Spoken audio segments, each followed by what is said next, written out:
The text message arrived at exactly 11:47 p.m., just as I was brushing my teeth and pretending my marriage wasn't circling the drain like yesterday's coffee grounds. Can't wait to feel you inside me again tomorrow night. Paul makes me so wet thinking about it. V. The thing is, my name isn't Paul. It's Jack Taylor, and I've been married to Vanessa for 8 years. 8 years of her climbing the corporate ladder at Meridian Marketing while I built houses, and apparently built a life with a woman who was screwing her boss. I stared at the phone screen, toothpaste foam dripping from my mouth like I was some rabid dog. The worst part? She'd sent it to me by mistake. The contact right above mine in her phone was Paul Radek, boss. One slip of her manicured finger, and boom. My world imploded in a burst of blue light from her iPhone. Jack, you okay in there? Vanessa's voice drifted through the bathroom door, sweet as poisoned honey. I spat into the sink and watched the white foam swirl away. Yeah, honey, just fine. Just fine. Like finding out your wife is cheating is as normal as discovering you're out of milk. I walked back into our bedroom, our king-sized bed with the Egyptian cotton sheets she insisted we needed, the ones that cost more than most people's monthly rent. Vanessa was already under the covers, her dark hair spread across the pillow like spilled wine. She looked beautiful. She always looked beautiful, even when she was destroying everything we'd built together. How was your day? She asked, not looking up from her phone. Always the phone. Same old construction drama. Johnson's crew is behind schedule on the Riverside project. I slid under the covers, maintaining the careful distance we'd been keeping for months. How about you? Big day at the office? She finally looked at me, and for just a second, I saw something flicker across her face. Guilt, maybe, or just annoyance that I was interrupting her texting session with Paul. Oh, marketing stuff. Paul's got us working on this huge campaign for the Morrison account. She turned back to her phone. Actually, we're having the annual company gala next Friday. The costume party? I mentioned it last month. Right. The party where she'd be playing dress-up while I played the role of the oblivious husband. The irony was thick enough to cut with a butter knife. Sounds fun, I said. What's the theme again? Masquerade. Masks and costumes. She was typing furiously now, probably telling Paul how she couldn't wait to see him in his costume. Or out of it. I lay there in the dark after she fell asleep, staring at the ceiling and listening to her breathe. 8 years. 8 years of thinking I knew this woman. 8 years of believing that when she said she loved me, she meant it. 8 years of being the reliable husband while she was out there living her real life with someone else. The next morning, Vanessa was gone before I woke up. Early meeting, according to the note she left on the kitchen counter. Right next to the note was her phone charger, which meant she'd grabbed her phone the second she got up, probably checking for messages from Paul. I made coffee and sat at our kitchen table, looking out at Edgewater Heights in all its suburban glory. Perfect lawns, perfect houses, perfect lives. All of it a performance, just like my marriage. My phone buzzed. Mike Hendricks, my best friend and owner of Sullivan's Bar downtown. Beer tonight? You sound like you need it. I hadn't even talked to him yet, but Mike had this weird ability to sense when life was kicking me in the teeth. Probably came from 20 years of bartending and listening to people's problems. Yeah, definitely. That evening, I found myself at Sullivan's, nursing a whiskey and watching the Cubs lose to the Cardinals on the TV above the bar. Mike was wiping down glasses with the methodical precision of a man who'd done it 10,000 times. So, he said without looking up, what's eating you? I took a long sip of whiskey. Vanessa's cheating on me. Mike's hand stopped moving. He looked at me with those sharp blue eyes that had seen every kind of human misery you could imagine. You sure? I pulled out my phone and showed him the text. Mike read it, his expression getting darker with each word. Jesus, Jack. I'm sorry. The best part? She sent it to me by accident. Meant to send it to him. Mike poured himself a shot and knocked it back. What are you going to do? That was the question, wasn't it? What do you do when you discover that your entire life is a lie? When the woman you've loved for 8 years has been playing house with you while having her real relationship with someone else? I don't know yet, I said, but I'm not going down without a fight. Mike nodded slowly. You need anything, you call me. Day or night, I drove home through the quiet streets of Edgewater Heights, past all those perfect houses with their perfect secrets.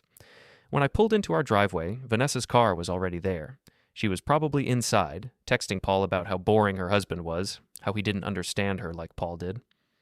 She was in the living room when I walked in, curled up on the couch with a glass of wine and her laptop. Working late again? I asked, just finishing up some reports. She didn't look up. Paul wants them first thing tomorrow. Of course he does, I thought. Paul wants a lot of things from my wife. I was thinking, I said, settling into the chair across from her, maybe we should do something special this weekend, just the two of us. Now she looked up, and I saw that flicker again. Guilt, definitely guilt. Oh, Jack, I'd love to, but Paul's got us working through the weekend on this Morrison thing.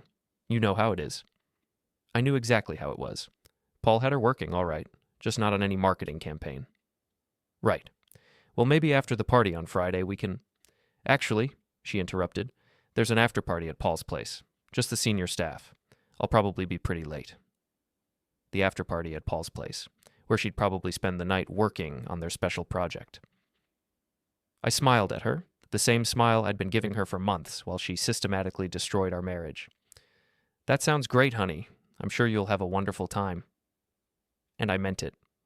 Because by the time that party was over, Vanessa Taylor was going to have the most memorable night of her life. Friday night arrived like a storm front, heavy with the promise of destruction. I stood in our bedroom, adjusting the black mask that completed my pirate costume.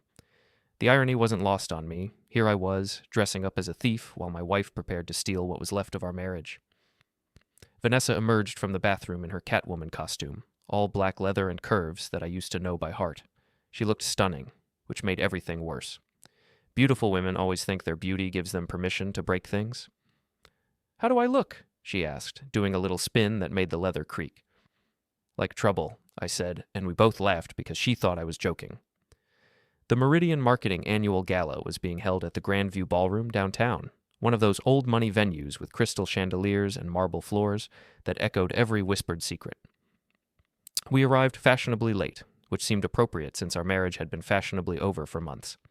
The ballroom was packed with Vanessa's co-workers, all of them dressed as pirates, princesses, superheroes, and various other fictional characters. The theme was Unmask Your True Self, which was either the most ironic thing I'd ever heard or the most honest. Jack, Vanessa, a voice boomed across the room, and I turned to see Paul Radek approaching us, dressed as some kind of medieval king with a golden crown that probably cost more than my truck. He was 52, silver-haired, and had the kind of confidence that came from never having to worry about money or consequences. Paul shook my hand with the firm grip of a man who was sleeping with my wife and enjoying every second of it. Great to see you, Jack. Thanks for letting me borrow your wife so much lately. This Morrison campaign is really keeping us busy. I'll bet it is, I said, matching his smile with one of my own. Vanessa laughed, a sound like breaking glass. Paul, you make it sound so scandalous. If only she knew how scandalous it was about to become. Well, Paul said, I should let you two enjoy the party. Vanessa, don't forget we have that strategy session later. Strategy session, right. I watched him walk away, noting how Vanessa's eyes followed him across the room. Drink? I asked. Please. Wine. Red. I made my way to the bar, weaving through clusters of costumed marketing executives and their spouses. The bartender was a young guy with tired eyes who looked like he'd rather be anywhere else. I knew the feeling. Whiskey, neat, and a glass of red wine, I told him. While he poured, I scanned the room and spotted Nicole Evans near the dance floor. Nicole was Vanessa's colleague, a stunning blonde who wore ambition like expensive perfume. She was dressed as some kind of Egyptian queen, all gold and flowing fabric that made her look like she'd stepped out of a pharaoh's tomb. Nicole caught my eye and smiled. Not the polite smile you give your coworker's husband, but something else. Something that suggested she knew exactly what was happening in my marriage and found it amusing. I brought the drinks back to Vanessa, who was now talking to a group of women from her department.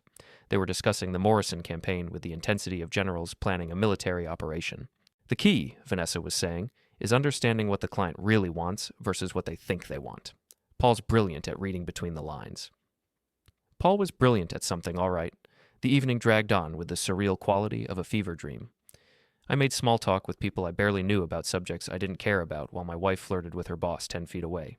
They thought they were being subtle, little touches on the arm, whispered conversations, meaningful looks across the room, but I saw everything. Around 10 o'clock, the DJ announced that it was time to crown the king and queen of the evening. Couples were invited to the dance floor for the final competition. Come on, Vanessa said, grabbing my hand. Let's dance. We moved onto the dance floor along with a dozen other couples. The song was something slow and romantic, the kind of music that used to mean something to us. Vanessa felt familiar in my arms, like muscle memory, but distant at the same time. "Remember our wedding dance?" she asked, looking up at me through her black mask. "Every second of it," I said, and I meant it. That was the problem with betrayal. It didn't erase the good memories. It just poisoned them. As we swayed to the music, I caught sight of Paul watching us from the edge of the dance floor. His expression was unreadable behind his mask, but I could feel his eyes on my wife like a physical thing. The DJ called for the final vote, and somehow, through some cosmic joke, Vanessa and I were crowned king and queen of the evening. The crowd applauded as we were handed plastic crowns and invited to give a speech. I took the microphone, looking out at the sea of masked faces. Vanessa stood beside me, radiant in her victory, completely unaware that her world was about to implode. "Thank you," I began, my voice carrying across the ballroom. "It's an honor to be here tonight with all of you, celebrating another successful year at Meridian Marketing." Polite applause. "You know, tonight's theme is unmask your true self, and I think that's perfect. Because masks are funny things. We wear them to hide who we really are, or sometimes to become someone we've always wanted to be." I could see Vanessa looking at me curiously, probably wondering where I was going with this.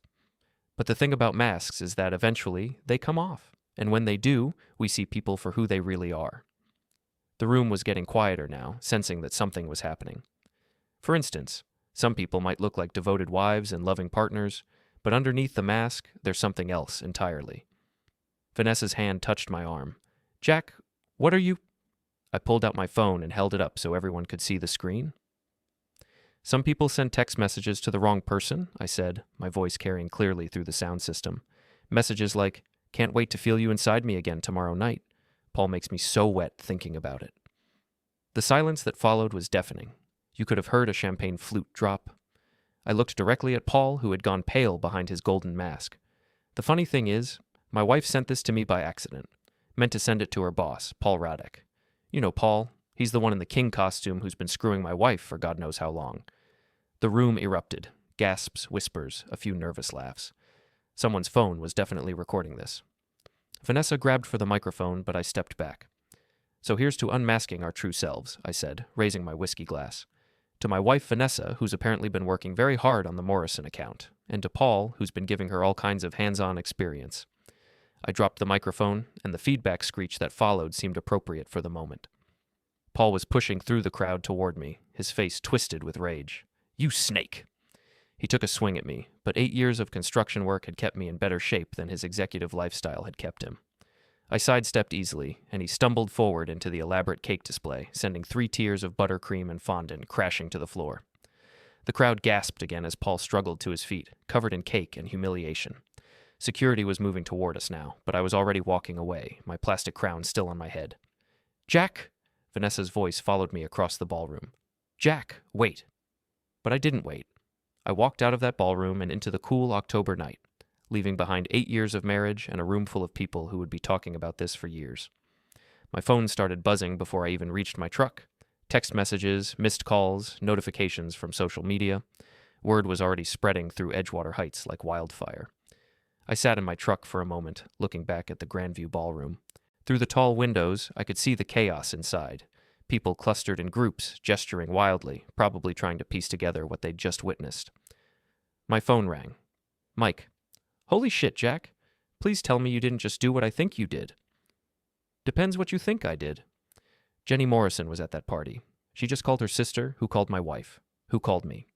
"Did you really expose Vanessa and her boss in front of everyone?" "I unmasked them," I said. Seemed appropriate for the theme. Mike was quiet for a moment. "You know there's no going back from this, right?" I started the truck and pulled out of the parking lot, watching the ballroom disappear in my rearview mirror. "Good," I said. "I'm tired of going backward anyway." Saturday morning arrived with all the subtlety of a demolition crew. My phone had been buzzing all night like an angry wasp trapped in a jar, but I'd turned it off around 2 a.m. and slept better than I had in months. There's something liberating about watching your life explode. No more pretending everything's fine when it's not. I made coffee and sat on my back deck, looking out at the perfectly manicured yards of Edgewater Heights. Mrs. Patterson next door was already out watering her roses, but she kept glancing over at my house like she expected it to spontaneously combust. Word traveled fast in suburbia, especially when that word involved public humiliation and adultery. My phone showed 47 missed calls and God knows how many text messages. I scrolled through them with the detached interest of a scientist studying bacteria. From Vanessa's sister, "What the hell is wrong with you?" From my brother in Chicago, "Dude, you're all over Facebook." From various coworkers, everything from "way to go, man" to "that was brutal, Jack." And 17 missed calls from Vanessa herself. I was deleting the voicemails without listening to them when I heard a car door slam in my driveway. Through the front window, I could see Vanessa's BMW parked behind my truck, blocking me in. Subtle as always. She looked like hell. Her hair was pulled back in a messy ponytail, no makeup, wearing sweatpants and a Northwestern University t-shirt I'd bought her for Christmas 3 years ago. The irony of her wearing something I'd given her while coming to beg forgiveness wasn't lost on me. I opened the door before she could knock. "Jack?"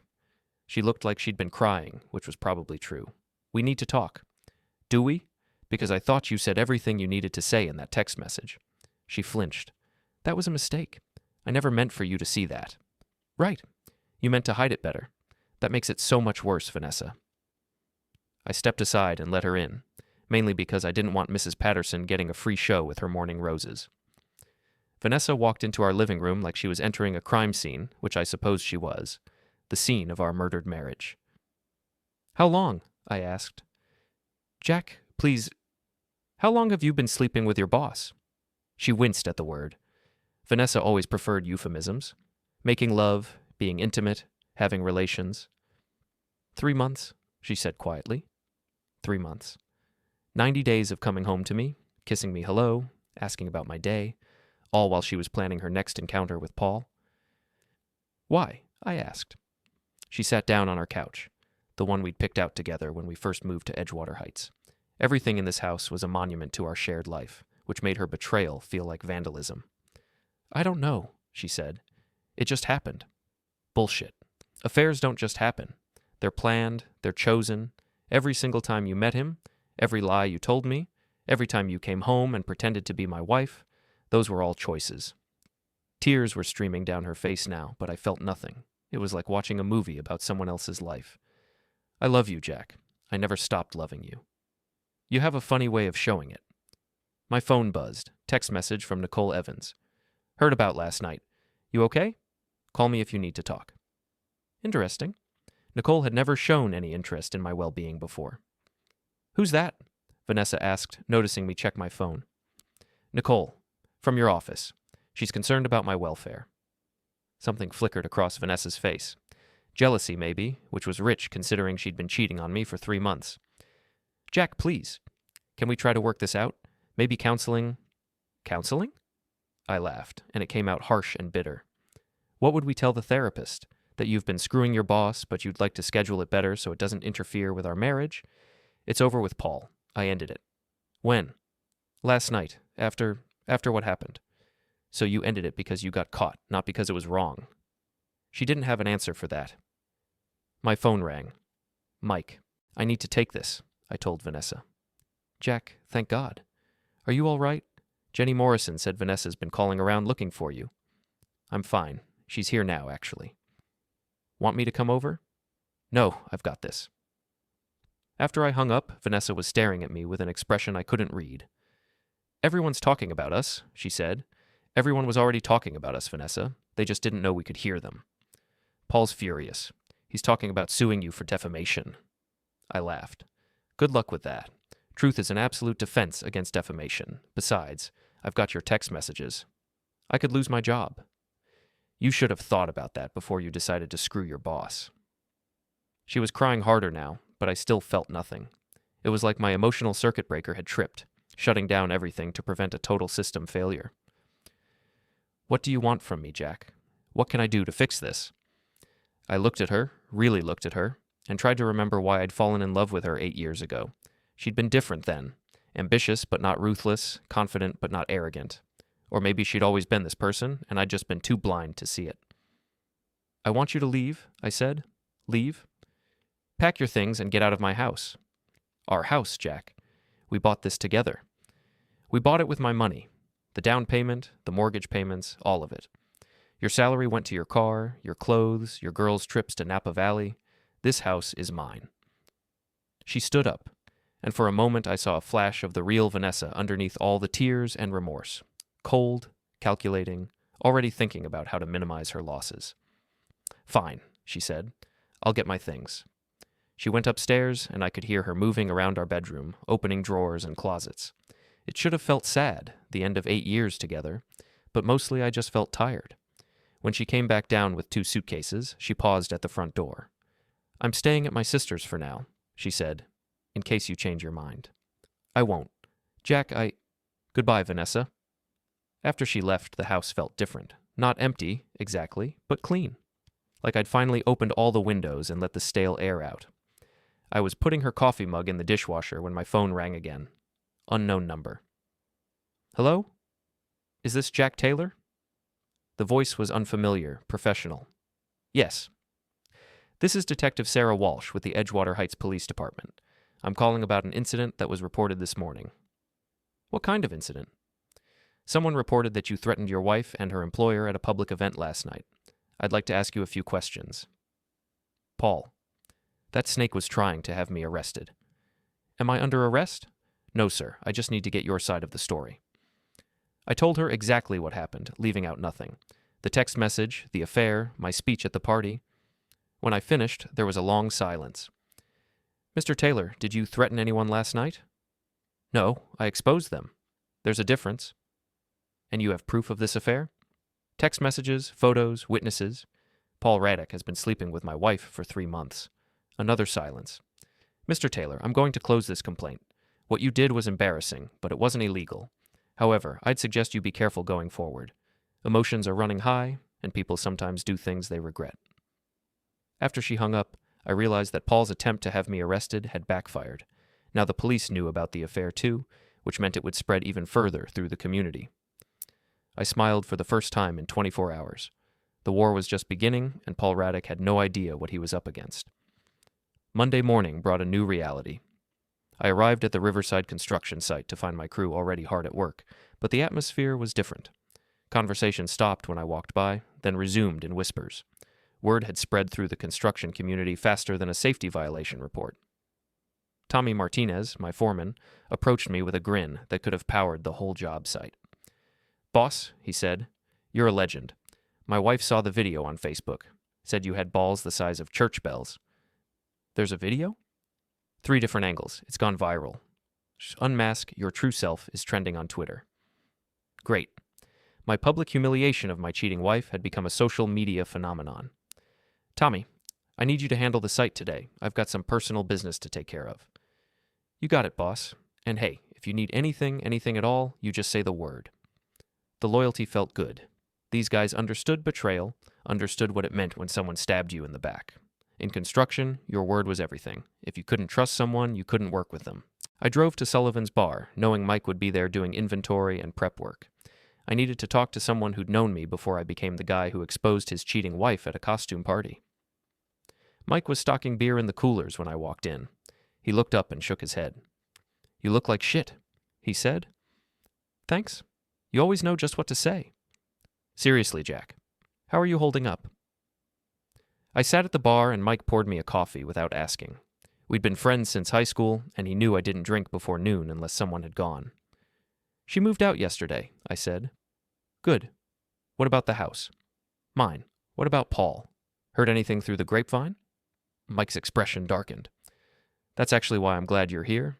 Paul came in Saturday night, drunk off his ass, shooting his mouth off about how he was going to destroy you, talking about lawsuits, getting you blacklisted from construction jobs, all kinds of crazy shit.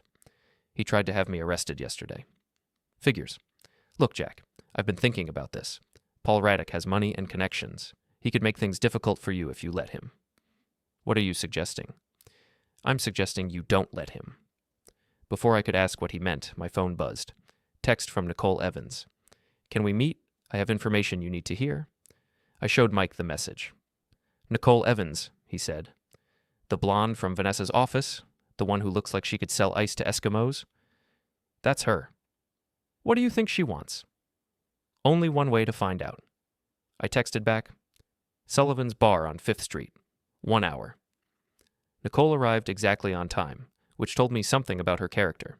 She was dressed in business casual, dark jeans, white blouse, leather jacket, but she still looked like she'd stepped out of a magazine. Some women just had that quality, like they existed in better lighting than the rest of us. "Jack," she said, sliding into the booth across from me. "Thanks for meeting me." "What's this about, Nicole?" She glanced around the bar, making sure we weren't overheard. Mike was at the other end, politely ignoring us while he cleaned glasses. "It's about Paul and Vanessa, and what really happened at Meridian." "I'm listening." Nicole leaned forward, her voice dropping to just above a whisper. "Paul didn't just start sleeping with your wife 3 months ago, Jack. It's been going on for over a year." The words hit me like a sledgehammer to the chest. A year. Vanessa had lied even about that. "How do you know?" "Because I was sleeping with Paul before Vanessa came along." Now that was interesting. "He dumped me for her," Nicole continued. "Said she was more executive material. Whatever the hell that means. So this is about revenge?" Nicole smiled, and it was sharp as a blade. "This is about justice. Do you know how Paul operates, Jack? He promises women promotions, raises, better assignments. Then he uses them until he gets bored and moves on to the next one. How many? That I know of? 5, including me and Vanessa. But I think there have been more. I processed this information, feeling pieces of a puzzle clicking into place. "What do you want from me?" I asked. "I want to help you destroy him." "Why?" "Because Paul Radek thinks he's untouchable. He thinks his money and his position make him immune to consequences. I want to prove him wrong." Nicole reached into her purse and pulled out a flash drive. "Security footage from the office building," she said. "Paul's been using his executive access to delete recordings of his encounters. But I made copies before he could erase them. That's illegal. So is harassment and abuse of power." She had a point. "There's more," Nicole said. "Paul's been using company funds for his affairs. Expensive dinners, hotel rooms, gifts. I've been documenting everything." "Why didn't you report this to HR?" Nicole laughed bitterly. "Paul is HR, Jack. He's got the whole company sewn up. The only way to take him down is from the outside." I looked at the flash drive sitting on the table between us. Such a small thing to contain so much destruction. "What exactly are you proposing?" "Paul thinks he won this round because you embarrassed yourself at the party. He's telling everyone you're unstable, that Vanessa was trying to leave you anyway. He's spinning the whole thing to make himself look like the victim. And you want to change that narrative. I want to obliterate it." Nicole's phone buzzed, and she glanced at it. "I have to get back to work," she said, standing up. "Think about what I said, Jack. Paul Radek has been playing this game for years, and he's very good at it, but he's never played against someone who has nothing left to lose." After she left, I sat in the booth staring at the flash drive. Mike came over and refilled my coffee. "That woman is dangerous," he said. "Yeah." "You going to trust her?" I picked up the flash drive and slipped it into my pocket. "I'm going to use her," I said. "There's a difference." That night, I sat in my home office, the room that used to be Vanessa's yoga studio, and plugged in the flash drive. What I saw made my stomach turn, and my anger crystallize into something cold and sharp. Paul with Nicole in his office after hours, Paul with another woman I didn't recognize in what looked like a hotel room, Paul with Vanessa in his office, on his desk, her face flushed with passion in a way I hadn't seen in years. But it was the financial records that really caught my attention. Thousands of dollars in company funds diverted to Paul's personal use.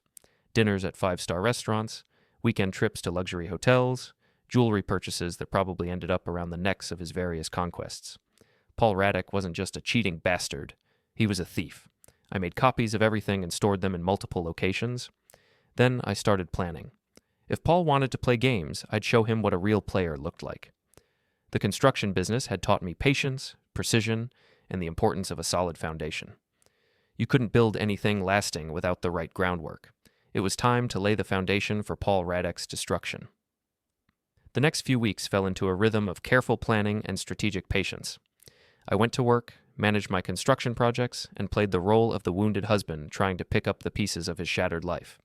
Meanwhile, I was building something else entirely, a trap so perfect that Paul Radek would walk into it with a smile on his face. Nicole became my inside source at Meridian Marketing. We met twice a week at different locations around the city, always careful to avoid being seen together.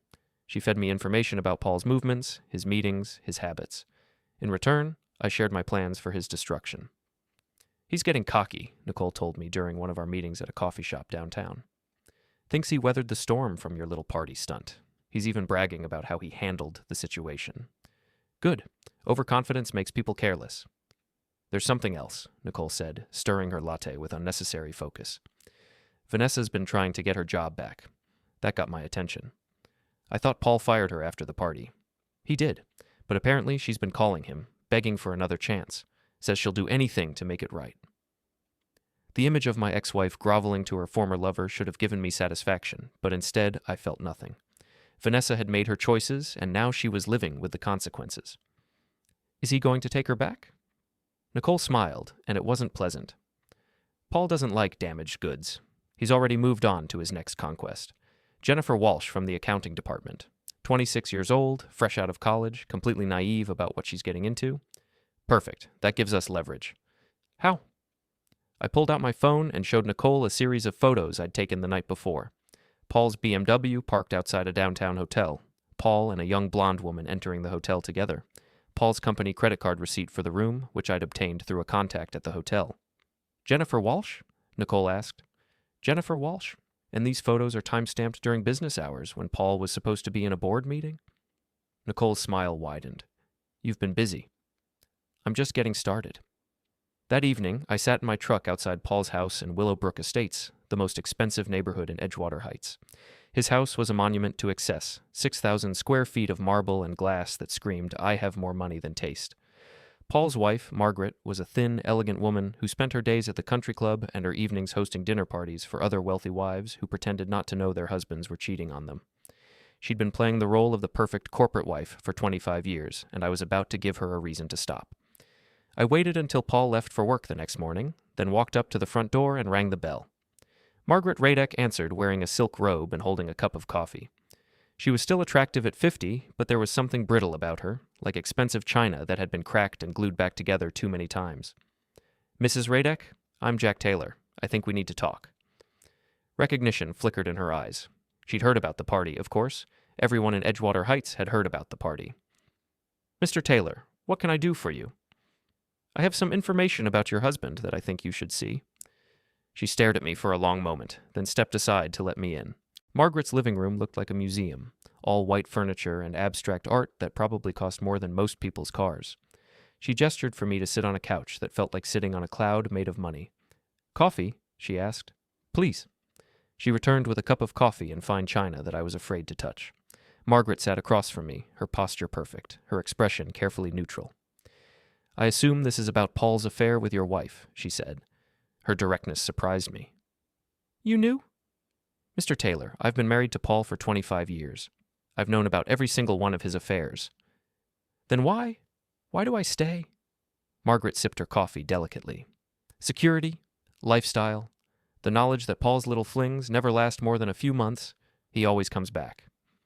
This time might be different. I pulled out a folder containing printouts of the financial records Nicole had given me. Margaret's expression didn't change as she looked through them, but I saw her grip tighten on her coffee cup. Company funds, I said, hotels, restaurants, jewelry, thousands of dollars spent on his affairs. This is illegal, Margaret said quietly. Yes, it is. Embezzlement, fraud, possibly tax evasion. Paul could go to prison. Margaret set down her coffee cup with a soft clink. What do you want from me, Mr. Taylor? I want you to file for divorce, immediately, and I want you to take these financial records to the FBI. And if I don't, then I'll do it myself. But it would be much more effective coming from you. The betrayed wife discovering her husband's crimes. The media would love that story. Margaret was quiet for a long time, staring at the papers spread across her glass coffee table. Paul destroyed your marriage, she finally said. Now you want to destroy his? I want him to face consequences for his actions, something he's apparently never had to do before. Margaret stood up and walked to the window overlooking her perfectly manicured backyard. 25 years, she said. 25 years of pretending I didn't know, didn't see, didn't care. Do you know what that does to a person, Mr. Taylor? I'm starting to understand. She turned back to me, and for the first time, I saw real emotion in her eyes. Anger, pain, and something that might have been relief. I'll need copies of everything, she said. I'll have them to you by tomorrow. And Mr. Taylor, I want Paul to know this came from you. I want him to understand that his arrogance finally caught up with him. I stood up and shook her hand. Her grip was stronger than I'd expected. It's been a pleasure, Mrs. Radek. Margaret, and Mr. Taylor, thank you. As I drove away from Paul's house, I felt a satisfaction deeper than anything I'd experienced since this whole nightmare began. The trap was set, the bait was in place, and Paul Radek was about to discover that some prey bites back. My phone buzzed with a text from Nicole. Paul's taking Jennifer to the Riverside Hotel tonight. Room 412. Thought you should know. Perfect. I had one more piece of evidence to collect before Margaret filed for divorce tomorrow morning. Paul Radek's world was about to collapse, and unlike my marriage, I was going to enjoy watching every second of it. The hunter had become the hunted, and the hunt was almost over. The call came at 6:47 a.m. on a Tuesday that would forever divide Paul Radek's life into before and after. I was having coffee on my back deck, watching the sunrise paint Edgewater Heights in shades of gold and orange, when my phone rang. Nicole's voice was breathless with excitement. "Jack, you need to turn on Channel 7 News, right now." I grabbed the remote and flipped to the local morning show. The anchor, a serious-looking woman with perfect hair, was speaking directly into the camera. FBI agents raided the offices of Meridian Marketing early this morning following allegations of embezzlement and fraud. Company president Paul Radek was taken into custody at his Willowbrook Estates home just after 6 a.m. The screen cut to footage of Paul being led away in handcuffs, his silver hair disheveled, his face pale with shock. Behind him, Margaret Radek stood in the doorway of their house, watching her husband's perp walk with an expression of cold satisfaction. "Holy shit," I breathed. "It gets better," Nicole said. "Margaret filed for divorce yesterday afternoon, and she didn't just go to the FBI. She went to the IRS, the state attorney general, and the media. Paul's looking at federal charges for embezzlement, tax evasion, and wire fraud." I watched as the news showed agents carrying boxes of evidence out of Meridian Marketing's downtown offices. Employees stood on the sidewalk, looking stunned and confused. "What about the company?" "Frozen assets, pending investigation, and everyone's been sent home indefinitely. Paul's little empire just crumbled overnight." The news switched to an interview with Margaret Radek, who looked elegant and composed despite the chaos surrounding her. "I discovered that my husband had been systematically stealing from his company to fund extramarital affairs," she told the reporter. "As a law-abiding citizen, I felt I had no choice but to report these crimes to the proper authorities." The reporter pressed her for details about the affairs, but Margaret's response was perfect. "My husband's infidelity is a personal matter between us. His theft from the company that employed dozens of hardworking people is a crime against the entire community." Class act, that Margaret Radek.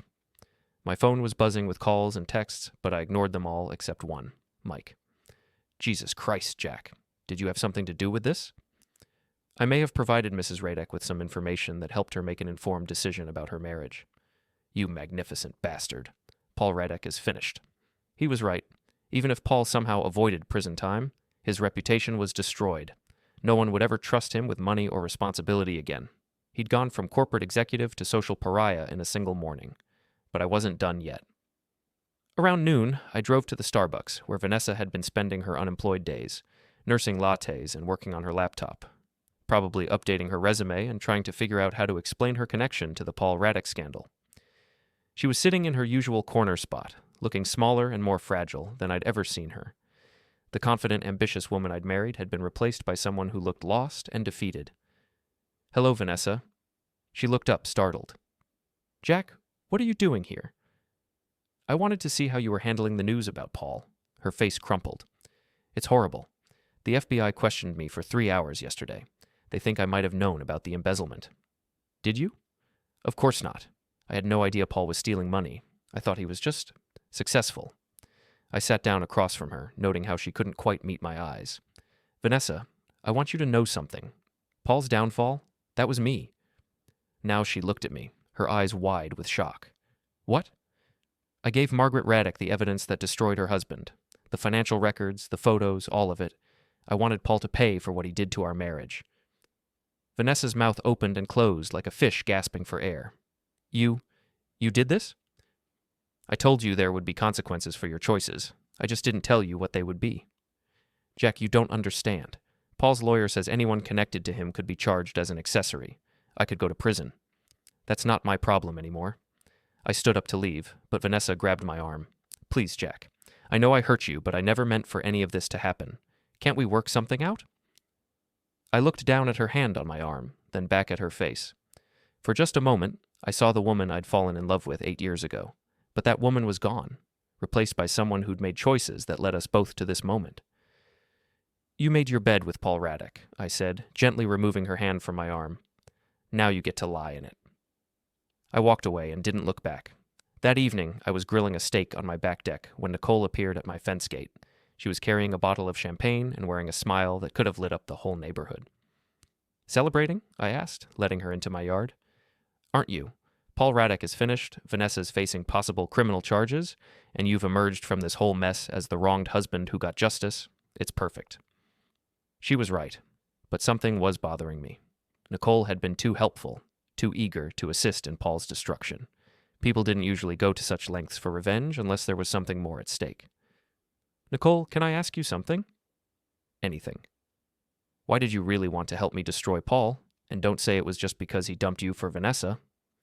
Nicole's smile faltered slightly, and for the first time since I'd known her, she looked uncertain. You want the truth? I always want the truth.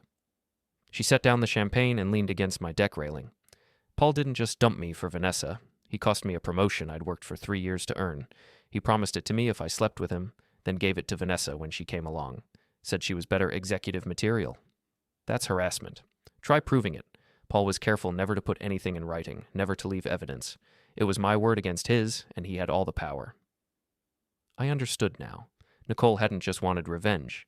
She'd wanted justice for herself, and probably for every other woman Paul had manipulated over the years. So you used me to get it. We used each other, Jack. You wanted Paul destroyed, and I had the means to do it. We both got what we wanted. She was right. I had used her just as much as she'd used me. The difference was, I didn't care. What happens now? I asked. Now? Now we go back to our lives. Paul's facing 20 years in federal prison. Vanessa's unemployed and unemployable. Margaret Radek is about to become a very wealthy divorcee. And you, Jack Taylor, are free to start over. Nicole picked up the champagne and popped the cork. The sound echoed across my backyard like a gunshot. To new beginnings, she said, pouring 2 glasses. To consequences, I replied. We drank the champagne and watched the sun set over Edgewater Heights. Somewhere in this perfect suburban neighborhood, Paul Radek was probably sitting in a jail cell, trying to figure out how his life had fallen apart so quickly. Vanessa was probably crying into her pillow, wondering how she'd gone from successful marketing executive to potential criminal defendant. And I was exactly where I wanted to be, free, vindicated, and ready to build something new from the ashes of my old life. 3 months later, Paul Radek pled guilty to embezzlement and fraud. He was sentenced to 15 years in federal prison and ordered to pay back every penny he'd stolen, plus penalties and interest. Margaret got the house, the cars, and most of the assets in their divorce settlement. Vanessa was cleared of criminal charges but couldn't find work anywhere in the marketing industry. Last I heard, she was working at a department store in the mall, living in a studio apartment and trying to rebuild her life from scratch. Nicole got Paul's old job when Meridian Marketing was bought out by a larger firm. She sent me a text on her first day. Sometimes the queen takes the king. Thanks for the assist. As for me, I sold the house in Edgewater Heights and bought a cabin on a lake about an hour outside the city. I still run my construction business, but now I work on projects I choose with people I trust. The money's good, the work is satisfying, and I sleep well at night knowing that sometimes, just sometimes, the good guys win. My phone still gets occasional calls from reporters wanting to interview the man who brought down Paul Radek, but I always decline. I'm not interested in being famous for destroying someone else's life, even if they deserved it. But I'll tell you this. When you discover that your entire life has been built on lies, you have 2 choices. You can let it destroy you, or you can tear it all down and build something better. I chose to build something better. And unlike Paul Radek's house of cards, what I'm building now has a foundation solid enough to last.